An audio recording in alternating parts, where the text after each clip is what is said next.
मंगलवार 26 नवंबर 2024 को थुआमुल रामपुर ब्लॉक उपाध्यक्ष जयंती माझी, सरपंच महासंघ के अध्यक्ष बलभद्र जानी, समित संघा युवा पत्रकार महासंघ के अध्यक्ष मुकुंद नाइक के निमंत्रण पर याकेश पाड़ा ठकुरानी मंदिर में एक प्रेस कॉन्फ्रेंस आयोजित की गई।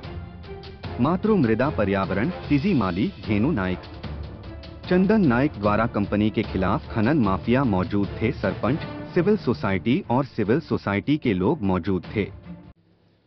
परिवेश को केमती रक्षा करिबा, परिवेश को केमती बंचेइबा ता प्रति आमे आज एकाठी हवा पाई चेष्टा करिसु एवं परिवेश रहिले जीवन रहिबो, परिवेश रहिले आगामी पीढ़ी जाए हमरो जो क्लाइमेट रहिबो से क्लाइमेट को परिवेश को रक्षा करिया पाई आमे आज अंठा भिड़ीछु।